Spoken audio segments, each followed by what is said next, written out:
dari Asma'il Husna adalah Ar-Rahman.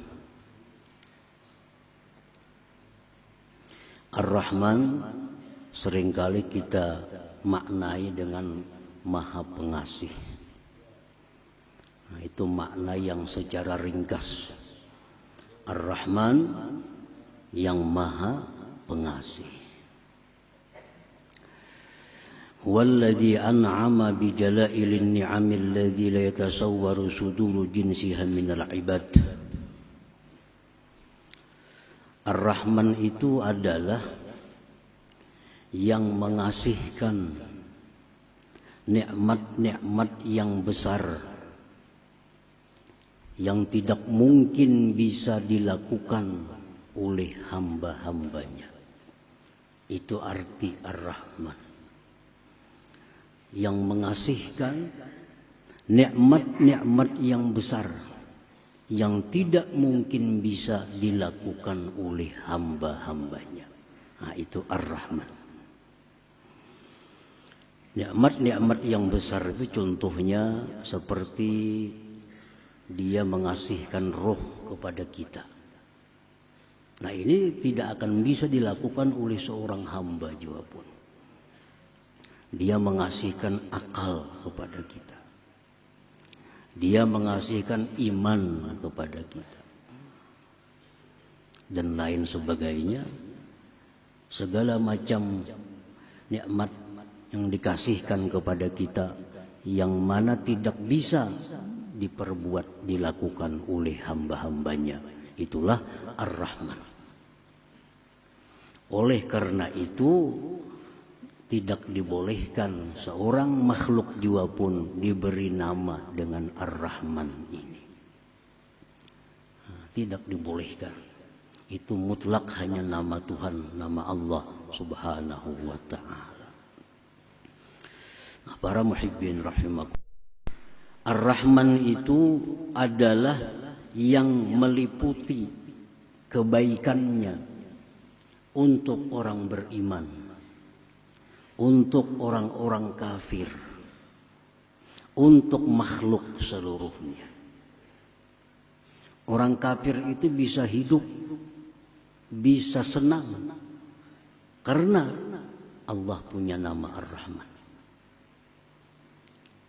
Karena Ar-Rahman tadi adalah yang meliputi kebaikannya, baik terhadap orang yang beriman, orang-orang kafir, maupun makhluk yang lain.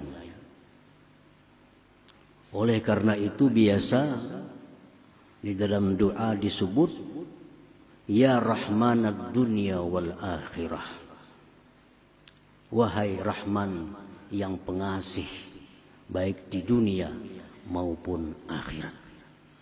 Rahmanad dunya wal akhirah.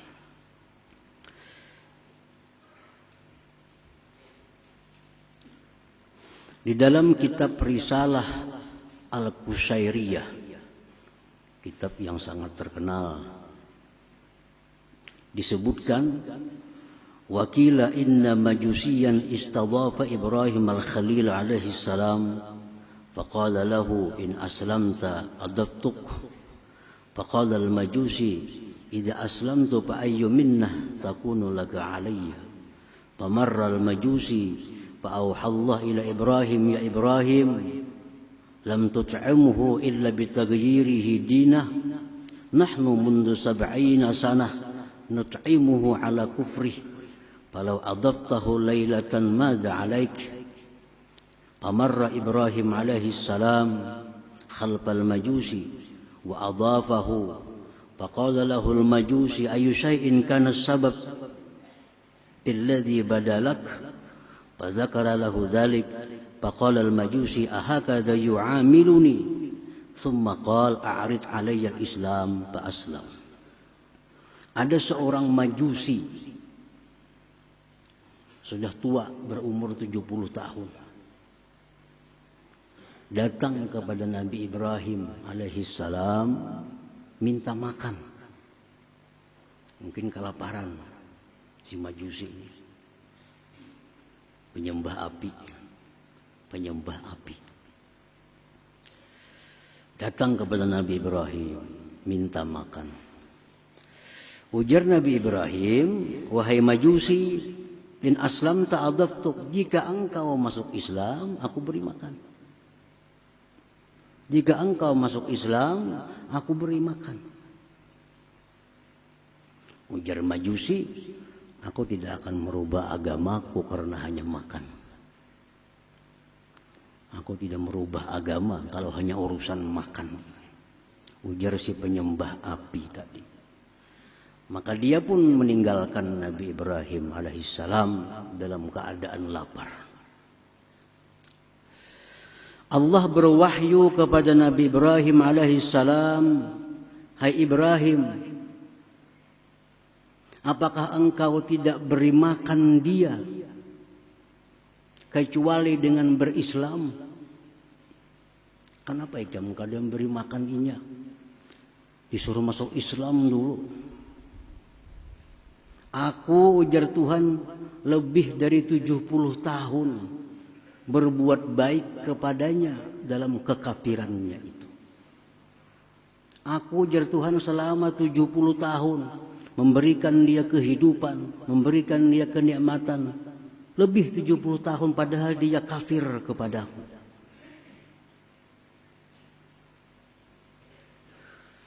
Andai kata engkau beri makan dia, tidak jadi persoalan bagi engkau, wahai Ibrahim. Nah, Ibrahim pun berlari mencari si Majusi tadi. Cari-cari Majusi, jadi bertamu lawan Majusi tadi. Wahai Majusi, kemari. Sekarang aku beri makan. Makan Majusi. Ujar Majusi, hai Ibrahim, kenapa ada perubahan seperti ini? Begitu cepat ada perubahan. Tadinya engkau tidak memberi makan kepadaku kalau belum Islam, sekarang langsung diberi makan.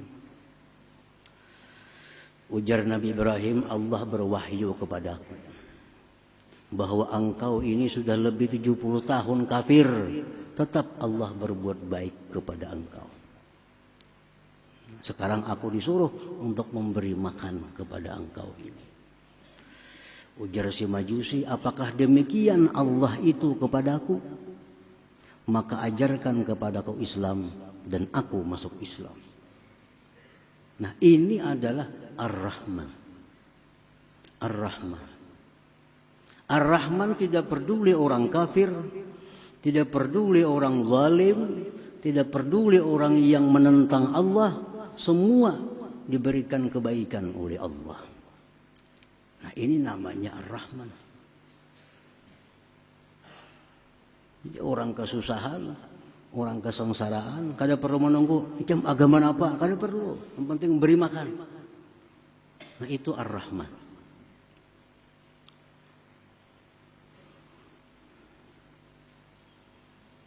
Nah, ini disebut di dalam kitab Risalah Al-Qushairiyah. Bagaimana Ar-Rahman itu. Jadi orang yang Tuhan yang bernama Ar-Rahman itu demikianlah kebaikannya. Artinya pengasih, tidak pilih kasih. Tidak pilih kasih. Para muhibbin rahimakumullah. Ar-Rahman, Allah yang bernama Ar-Rahman mengasihkan nikmat-nikmat yang besar yang mana tidak bisa dilakukan oleh seorang hamba juga pun. Disebutkan dalam kitab Mafatihul Ghaib yang dikarang oleh Al-Imam Al-Fakhrur Razi. Hukiya an Ibrahim bin Adham annahu qala kuntu dhaifan li ba'dil qaum faqaddama al-ma'idah fanazala ghurabun wa salaba raghifa fattaba'tuhu ta'ajjuba fanazala fi ba'dit talal wa idza huwa birajulin muqayyad masdudil yadain fa'alqal ghurab dzalika ar-raghib ala wajhi. Ibrahim bin Adham, salah seorang yang dikenal waliullah dari Persia yang wafat tahun 162 Hijriah. Beliau berkisah aku bertamu ke suatu kampung. Dihidangkan kepadaku beberapa potong roti. Tiba-tiba datang burung gagak menyambar roti, satu potong dari roti itu. Habis sambarnya terbang lagi burung gagak. Ujar Ibrahim bin Adham, aku merasa takjub. Ada apa burung gagak? Aku ikuti burung gagak itu. Sekalinya burung gagak itu turun di suatu semak-semak. Turun di sana. Aku datangi ke sana. Sekalinya di sana ada manusia yang terpasung, yang terikat kedua tangannya. Burung gagak itu yang memberi makan kepada manusia itu. Nah, yang demikian ini adalah diatur, dirancang oleh Tuhan yang namanya Ar-Rahman. Siapa yang bisa menyelamatkan manusia di tengah hutan? Seorang pun tidak ada yang tahu. Tapi Allah memberikan ilham kepada burung gagak. Ambil itu roti, antar ke laki-laki yang dipasung itu, beri makan dia. Nah, ini Ar-Rahman, kasihnya Allah kepada manusia itu. Dengan cara yang demikian, yang tidak akan bisa dilakukan oleh manusia seperti yang demikian itu. Misalnya kita nyuruh burung ambil itu, kita beri makannya ke sana. Ada yang bisa, tidak bisa. Itu hanya Ar-Rahman.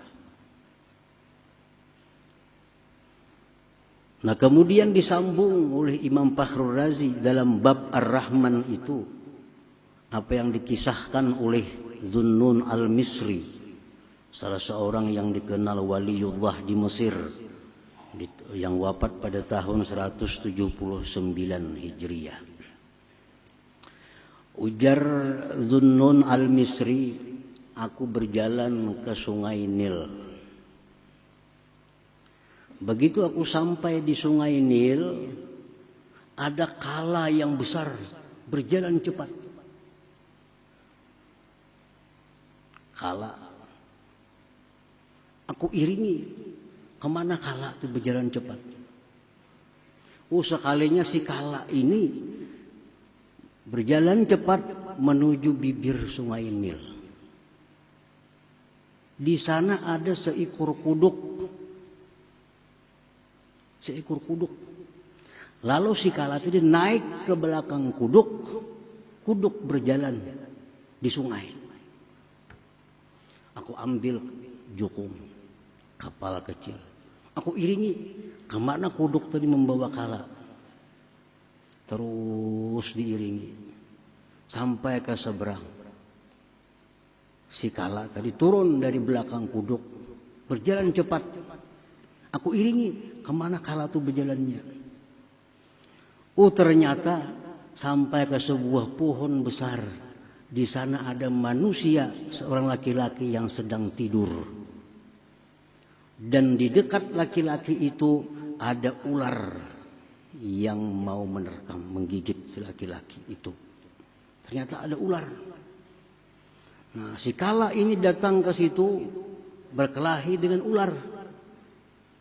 Kala menggigit ular, ular menggigit kala, mati keduanya. Fasalimar rajulun naim, laki-laki yang tidur tadi selamat. Selamat dari gigitan ular itu. Nah, rancangan seperti ini adalah Ar-Rahman. Siapa yang bisa melakukan seperti itu? Ar-Rahman, luar biasa. Nah, jadi Ar-Rahman itu artinya yang memberikan kasih yang tidak bisa dilakukan oleh seorang hamba juga pun.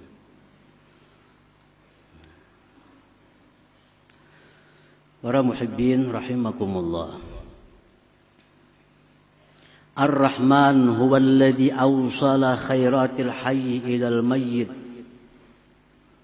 Ar-Rahman itu yang menyampaikan kebaikan-kebaikan yang hidup kepada yang mati. Orang yang sudah mati masuk kubur, disiksa dalam kubur, oleh karena doa atau harapan yang hidup dalam kubur itu diringankan azabnya atau diangkat azabnya. Nah, ini adalah Ar-Rahman. Ar-Rahman. Siapa manusia bisa? Orang di dalam kubur disiksa, siapa yang kau menyelamatkan? Kada kawa. Tapi orang yang dalam kubur itu disiksa, akhirnya diringankan siksanya, bahkan bisa diangkat. Itu adalah pekerjaannya Ar-Rahman ini. Dalam sebuah hadis disebutkan, marra Rasulullah sallallahu alaihi wasallam ala qabrain faqal innahuma la yu'azzaban wa ma yu'azzabani fi kabir amma hadza fakana la yastatiru min bawlih wa amma hadza fakana yamshi bin namimah thumma da'a bi asibin ratbin fashaqqahu bithnain fawarasa ala hadza wahida wa ala hadza wahida thumma qala la'allahu yukhaffafu anhuma ma lam yaybasa. Rasulullah SAW lewat di kota Madinah, ada dua kubur. Ujar Nabi lawan sahabat, ini orang yang dalam kubur ini kedua-duanya sedang disiksa. Nabi tahu hal-hal yang alam malakut. Ini disiksa. Padahal ujar Nabi, ini orang disiksa bukan karena perkara yang besar. Artinya perkara yang begitu mudah dia hindari di dalam dunia. Satu ini ujar Nabi disiksa di kubur karena kada hati-hati kencing. Bekamih kada hati-hati. Akhirnya najis dibawa sembahyang yang jadi kada sah. Bekamih kada hati-hati. Nah, akibatnya dikubur, disiksa. Hal kecil. Ada yang satu ini ujar Nabi disiksa di kubur karena dia suka anjur atar. Kabar sini bawa ke sana, panas orang sana mendengar. Bawa lagi ke sini, panas pulang orang sini mendengar. Jadi orang kada bertaguran, jadi bahwa gara-gara ini. Nah, ini orang dalam dunia hidupnya itu dikubur, disiksa aja, disiksa. Lalu Rasulullah SAW mengambil pelapah kurma yang masih basah. Sidin belah dua pelapah kurma itu, sidin tanam satu kubur di sini, sebelahnya di sini. Ujar Nabi, selama ini pelapah kurma ini masih basah, yang dalam kubur diringankan azabnya.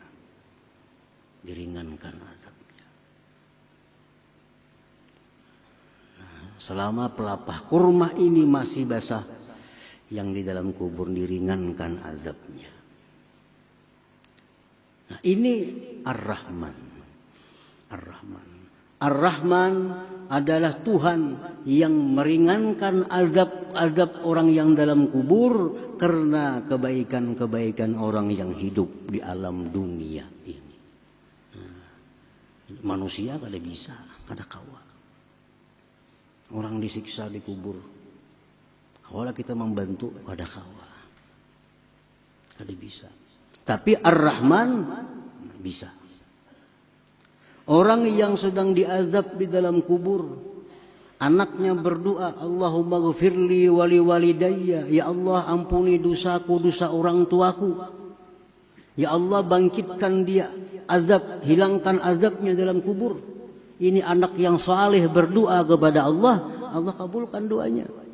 Akhirnya ibu bapaknya dalam kubur yang disiksa, jadi diringankan siksanya atau diangkat siksanya. Inilah Ar-Rahman itu.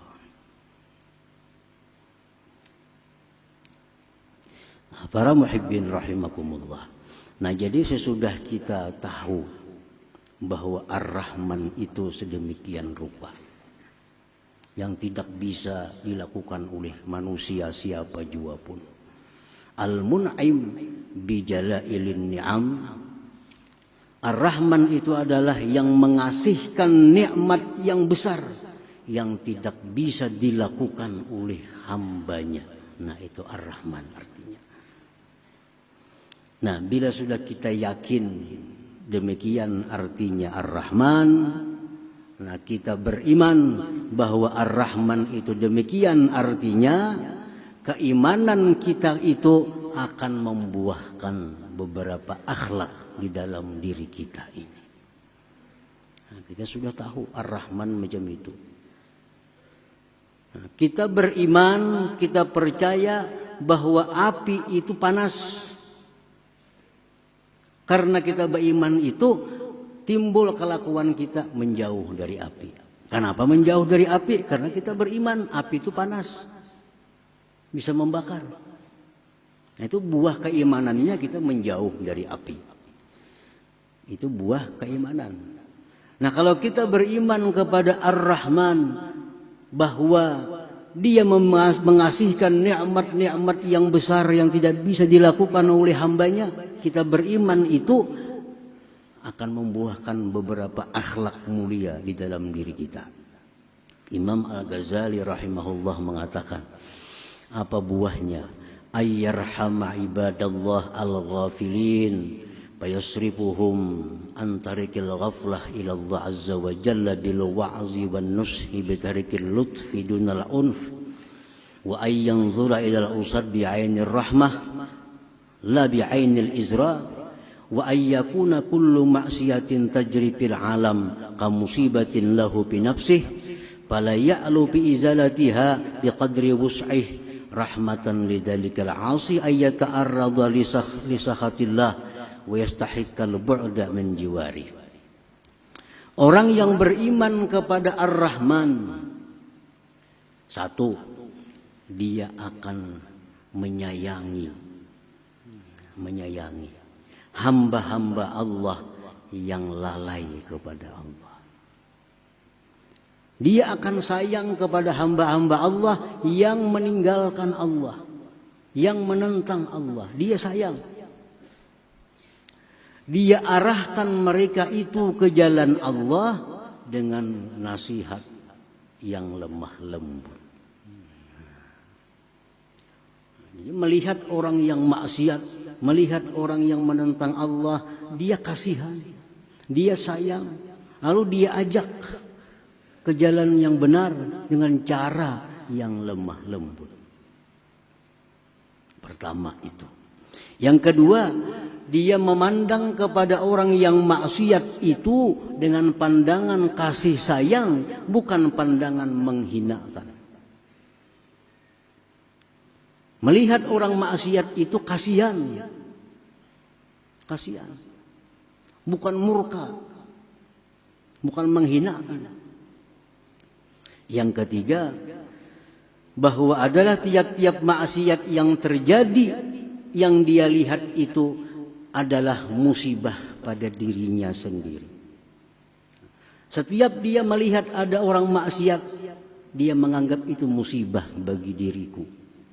Maka dia berusaha untuk menghilangkannya dengan sekedar kemampuannya karena sayang kepada orang yang maksiat itu. Nah, para muhibbin rahimakumullah. Jadi orang yang sudah mengenali Ar-Rahman, sudah beriman kepada makna-makna Ar-Rahman, dia akan selalu mengajak orang-orang yang maksiat untuk ke jalan Allah dengan lemah lembut. Dan memandang mereka dengan pandangan kasih sayang. Dan lagi menganggap bahwa maksiat yang dilakukan inya itu adalah musibah bagi diriku. Nah, para muhibbin rahimakumullah. Beberapa contoh Rasulullah SAW sebagai Nabi yang sangat beriman kepada Ar-Rahman itu. Disebutkan dalam sebuah hadis an Abi Umamah radhiyallahu anhu qala inna syabban ata an-nabiyya sallallahu alaihi wasallam faqala ya Rasulullah i'dhan li biz-zina fa aqbala al-qaum alayhi fazajaruhu wa qalu mah qalat nuh padana minhu qariban faqala fajalasa qala atuhibbu li ummik qala la wallah ja'alani Allah fidak qala walan nas yuhibbuna ka ummahatihim li ummahatihim qala atuhibbuhu li ibnatik qala la wallah ya Rasulullah ja'alani Allah fidak qala walan nas yuhibbuna li banatihim ila akhir hadis. Rasulullah SAW waktu berkumpul dengan sahabat tiba-tiba datang seorang pemuda. Pemuda ini berkata, ya Rasulullah i'zan li bizzina. Wahai Rasul, izinkan ulun untuk melakukan zina. Sahabat takjub, siapa ini? Ada anak memukul, ada yang marah. Di hadapan Rasulullah, minta izin hendak minta bulihakan bezina. Apa ujar Nabi? Beparak sini kan.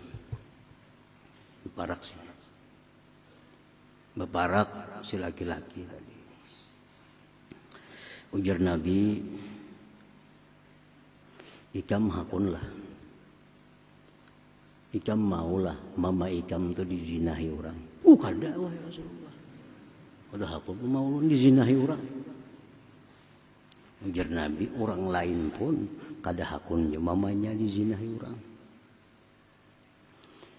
Ikam maulah jar Nabi anak ikam putri ikam dizinahi orang maulah. Kada hakun. Maginnya anak dizinahi orang. Ujar Nabi orang-orang pun kada hakun anaknya itu dizinahi orang.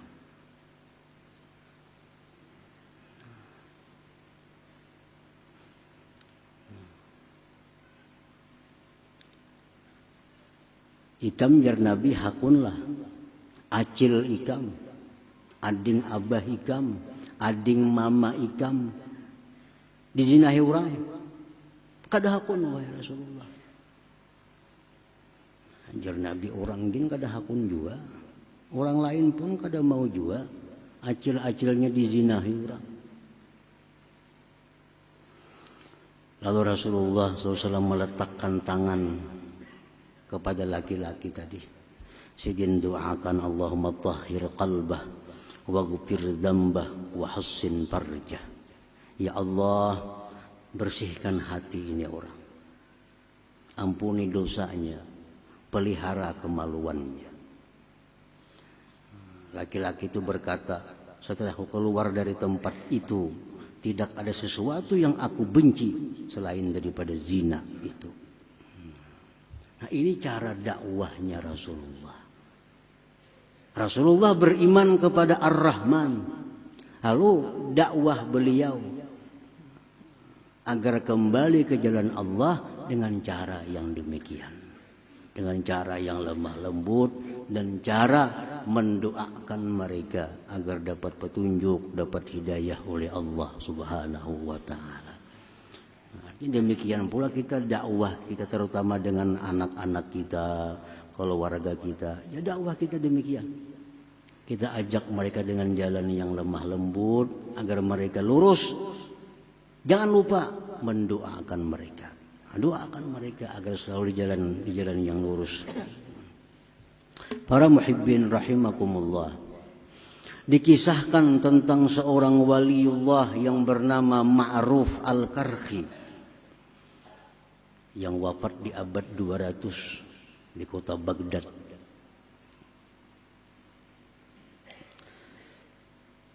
Kana Ma'ruf Al-Karhi 'ala Dajlah wa nahnu ma'ah idh marra bi aqwamun ahdath bi zawratin yughannun wa yadribuna bid-duf faqulna lahu ya Aba Mahfuz ama tara haula fi hadzal bahri ya'suna Allah azza wa jalla ud'u Allah 'alaihim qala farafa'a yada ila as-sama' faqala ilahi wa sajidi Allahumma inni as'aluka an tufarrihahum fil akhirah kama farrahtahum fid dunya. Ma'ruf Al-Karhi dengan murid-muridnya di tepi sungai Tigris di Baghdad. Di Baghdad itu ada 2 sungai yang terkenal, satu sungai Furat, 2 sungai Tigris atau Dajlah. Suatu hari beliau duduk di sungai, di tepi sungai itu dengan murid-muridnya. Tiba-tiba ada kapal lewat, isinya pemuda-pemuda main musik. Main musik di kapal, pemuda-pemudi. Ujar murid-muridnya, wahai Syekh, doakan dan tenggelam kapal itu. Ini maksiat di tengah sungai nangka ini. Lalu Ma'ruf al-Qarhi mengangkat tangannya ke langit. Beliau berdoa, ya Allah, wahai Tuhanku, aku minta kepada Engkau bahwa Engkau gembirakan mereka itu nanti di akhirat sebagaimana Engkau gembirakan mereka itu di dunia. Ya Allah, gembirakan mereka itu di akhirat sebagaimana Kau gembirakan mereka di alam dunia ini. Wah, ujian murid kenapa doakah itu pian? Ini muridnya hendak supaya tinggalam kapal lu terbakar ke apa kah? Kalinya doa sidin kayak itu. Ya Allah, hamba minta kepada Engkau itu orang-orang yang rami memusik, begambus, begitu macam-macam. Gembirakan mereka di akhirat nanti sebagaimana Kau gembirakan mereka di dalam dunia. Nah, ujar Syekh Ma'ruf al-Qarhi, kalau mereka itu digembirakan Allah di akhirat, surga berarti diberi Allah tobat dalam dunia ini. Kada main musik lagi kena inya. Nah, ini Ma'ruf al-Qarhi mencontoh Ar-Rahman. Ar-Rahman. Artinya melihat orang-orang yang lalai kepada Allah lalu mengajak mereka dengan jalan yang lembut, dengan jalan penuh kasih sayang dan mendoakan mereka yang baik kepada Allah Subhanahu wa taala.